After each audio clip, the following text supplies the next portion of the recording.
ಧಾರವಾಡ ಲೋಕಸಭಾ ಕ್ಷೇತ್ರದಲ್ಲಿ ಕಾಂಗ್ರೆಸ್ಗೆ ಭಾರಿ ಆಘಾತ ಎದುರಾಗಿದೆ. ಜಗದೀಶ್ ಶೆಟ್ಟರ್ ಕಣಕ್ಕಿಳಿಸಿ ಜೋಶಿಗೆ ಟಾಂಗ್ ನೀಡುವಂತ ಪ್ರಯತ್ನ ವಿಫಲವಾಗಿದೆ. ನೋಡಿ, ಲೆಕ್ಕಾಚಾರ ಹಾಕೊಂಡಿತ್ತು ಕಾಂಗ್ರೆಸ್. ಈಗ ಅವ್ರನ್ನ MLC ಅನ್ನ ಮಾಡಿ ನೆಕ್ಸ್ಟ್ ಟಾರ್ಗೆಟ್ ಲೋಕಸಭಾ ಚುನಾವಣೆಗೆ ಶೆಟ್ಟರ್ ಜೋಶಿ ವಿರುದ್ಧ ಕಣಕ್ಕಿಳಿಸುವಂತ ಪ್ಲಾನ್ ಆಗಿತ್ತು. ಲಿಂಗಾಯತ ಮತಗಳನ್ನ ಸೆಳೆದುಕೊಳ್ಳೋದು, ಪ್ರಬಲವಾದಂತಹ ಅಭ್ಯರ್ಥಿ ಕೊರತೆ ಇತ್ತು ಅವರಿಗೆ ಹುಬ್ಬಳ್ಳಿ ಧಾರವಾಡದಲ್ಲಿ. ಹಾಗಾಗಿ ಹೈಕಮಾಂಡ್ ಕೂಡ ಬಹಳ ನಿರೀಕ್ಷೆ ಇಟ್ಕೊಂಡಿದ್ರು. ಆದರೆ ಎಲ್ಲ ಕೂಡ ಫೇಲ್ಯೂರ್ ಆಗಿದೆ. ಉತ್ತರ ಕರ್ನಾಟಕ ಭಾಗದಲ್ಲಿ 7 ರಿಂದ 8 ಕ್ಷೇತ್ರಗಳ ಮೇಲೆ ಕಾಂಗ್ರೆಸ್ ಕಣ್ಣಿಟ್ಟಿತ್ತು. ಅಂದರೆ ಜೋಶಿ ಟಿಕೆಟ್ ಕೊಟ್ಟರೆ ಅಥವಾ ಜೋಶಿಗೆ ಇಲ್ಲಿ ಅವಕಾಶಗಳನ್ನು ಕೊಟ್ಟರೆ ಅವ್ರ ಹಿಂದೆ ಒಂದು ರೀತಿ ಅವ್ರದ್ದೇ ಆದಂಥ ಒಂದು ಸಮುದಾಯ ಬರಬಹುದು ಅಂತೇಳಿ ಸೋತಿರಬಹುದು ಶೆಟ್ಟರ್ ಅವರು. ಆದರೆ ಆ ಶಕ್ತಿ ಏನಿದೆ, ಆ ಸಿಂಪತಿ ಏನಿದೆ, ಅದು ಹಾಗೇ ಇದೆ. ಹಾಗಾಗಿ ಕಲ್ಯಾಣ ಮತ್ತು ಕಿತ್ತೂರು ಕರ್ನಾಟಕವನ್ನು ಗೆಲ್ಲುವ ಜವಾಬ್ದಾರಿಯನ್ನು ಶೆಟ್ಟರ್ ಹೊತ್ಕೊಂಡಿದ್ರು. ಇಲ್ಲ, ನನಗೆ ನೀವು ಜವಾಬ್ದಾರಿ ಕೊಡಿ, ನಾನು BJP ವಿರುದ್ಧ ಹೋರಾಡ್ತೇನೆ, ಒಂದು 7 ರಿಂದ 8 ಕ್ಷೇತ್ರಗಳಲ್ಲಿ ಪ್ರಚಾರವನ್ನು ಮಾಡ್ತೇನೆ ಅಂತ ಹೇಳಿ. ಬಟ್ ಎಲ್ಲವೂ ಕೂಡ ಈಗ ವಿಫಲವಾಗಿದೆ.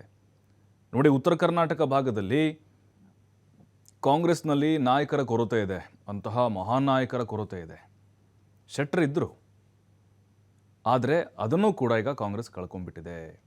ಪ್ರಹ್ಲಾದ್ ಜೋಶಿ ವಿರುದ್ಧ ಶೆಟ್ಟರ್ ಅವ್ರನ್ನ ಕಣಕ್ಕಿಳಿಸ್ಬೇಕು ಅನ್ನೋ ಪಕ್ಕಾ ಪ್ಲ್ಯಾನ್ ಇತ್ತು. ಶೆಟ್ಟರ್ ಅವರನ್ನ ತಿರಸ್ಕರಿಸಿದ್ರು ಕೂಡ ಅವ್ರನ್ನೇ ಇಳಿಸ್ತಾ ಇದ್ರು ಪಕ್ಕ. ಆದರೆ ಜೋಶಿಯನ್ನು ಕಟ್ಟಿ ಹಾಕುವಂಥ ಪ್ಲ್ಯಾನನ್ನು ಶೆಟ್ಟರ್ ಅವರು ತಲೆ ಕೆಳಗೆ ಮಾಡಿಬಿಟ್ರು.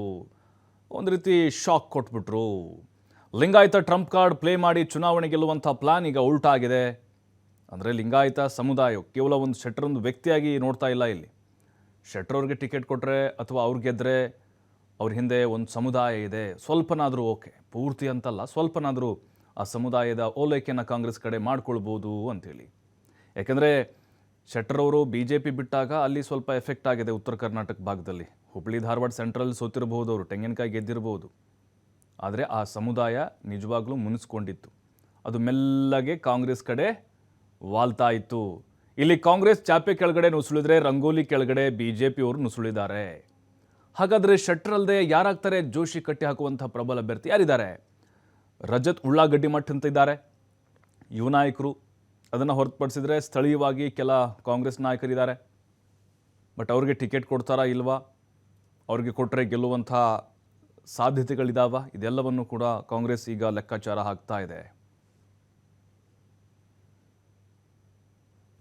ಮಾಜಿ ಮುಖ್ಯಮಂತ್ರಿ ಜಗದೀಶ್ ಶೆಟ್ಟರ್ ಮರಳಿ ಗೂಡಿಗೆ ಸೇರಿದ್ದಾರೆ. ಇದರ ಹಿನ್ನೆಲೆಯಲ್ಲಿ ಕಾಂಗ್ರೆಸ್ ಮಾಡಿಕೊಂಡಂತಹ ಎಲ್ಲವೂ ಪ್ಲಾನ್ ಇವತ್ತು ಉಲ್ಟಾ ಪಲ್ಟಾ ಆಗಿದೆ. ಅದು ಎಷ್ಟರ ಮಟ್ಟಿಗೆ ಅಂತಂದರೆ, ಮುಂಬರುವ ಲೋಕಸಭಾ ಚುನಾವಣೆಯನ್ನು ಗಮನದಲ್ಲಿಟ್ಟುಕೊಂಡು ಉತ್ತರ ಕರ್ನಾಟಕ ಭಾಗದಲ್ಲಿರುವಂತಹ ಅಂದರೆ ಕಲ್ಯಾಣ ಕರ್ನಾಟಕ ಇರ್ಬೋದು ಮತ್ತು ಕಿತ್ತೂರು ಕರ್ನಾಟಕ ಇರ್ಬೋದು, ಈ ಎರಡೂ ಕರ್ನಾಟಕದಲ್ಲಿ 11 ಲೋಕಸಭಾ ಕ್ಷೇತ್ರಗಳು ಬರ್ತವೆ. ಆ 11 ಲೋಕಸಭಾ ಕ್ಷೇತ್ರಗಳಲ್ಲಿ ಜಗದೀಶ್ ಶೆಟ್ಟರ್ಗೆ ಒಂದು ಟಾರ್ಗೆಟ್ ನೀಡುವಂತಹ ಕೆಲಸವನ್ನು ಇಲ್ಲಿ ಅಂತಾರೆ ಕಾಂಗ್ರೆಸ್. ಅದು ಯಾವ ಕಾಂಗ್ರೆಸ್ ಮಾಡಿತ್ತು, ಅದು ಯಾವ ಮಟ್ಟಿಗೆ ಅಂತಂದರೆ 7 ರಿಂದ 8 ಕ್ಷೇತ್ರಗಳಲ್ಲಿ ನಾವು ಗೆಲ್ಲೇಬೇಕು, ಅದಕ್ಕೆ ನೀವು ಯಾರಿಗೆ ಇಲ್ಲಿ ಅಂದರೆ ಟಿಕೆಟ್ ಕೊಡ್ತೀರಾ ಹೇಳಿ, ಅಂಥವ್ರಿಗೆ ನಾವು ಟಿಕೆಟ್ ಕೊಡೋಣ ಅನ್ನೋ ಮಟ್ಟಿಗೆ ಇಲ್ಲಿ ಅಂತಾರೆ ಕಾಂಗ್ರೆಸ್ ಬಂತು. ಇವತ್ತು ಇಲ್ಲಿ ಅಂತಾರೆ ಕಾಂಗ್ರೆಸ್ಗೆ ತಿಳಿದುಕೊಂಡಿತ್ತು. ಅದರ ಹಿನ್ನೆಲೆಯಲ್ಲಿ ಇಲ್ಲಿ ಕಾಂಗ್ರೆಸ್ ಅಭ್ಯರ್ಥಿ ಜಗದೀಶ್ ಶೆಟ್ಟರ್ ಅಂತೇಳಿ ಅಧಿಕೃತ ಘೋಷಣೆ ಒಂದೇ ಬಾಕಿ ಉಳಿದಿತ್ತು.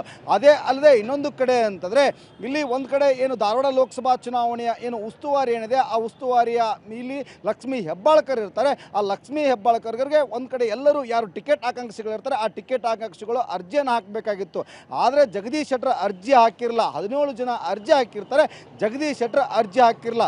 ಅರ್ಜಿ ಹಾಕದೇ ಇದ್ದರೂ ಜಗದೀಶ್ ಶೆಟ್ಟರ್ ಅವರನ್ನೇ ನಮ್ಮ ಮುಂದಿನ ಅಭ್ಯರ್ಥಿ, ಧಾರವಾಡ ಲೋಕಸಭಾ ಅಭ್ಯರ್ಥಿ ಮತ್ತು ಕೇಂದ್ರ ಸಚಿವ ಪ್ರಹ್ಲಾದ್ ಜೋಶಿ ಅವರ ಎದುರು ಇಲ್ಲಿ ಅಂದರೆ ಸೇಡನ್ನು ತೀರಿಸಿಕೊಳ್ಳಬೇಕಾಗಿದೆ. ತುದಿಗಾಲಲ್ಲೂ ಜಗದೀಶ್ ಶೆಟ್ಟರ್ ನಿಂತಿದ್ದಾರೆ.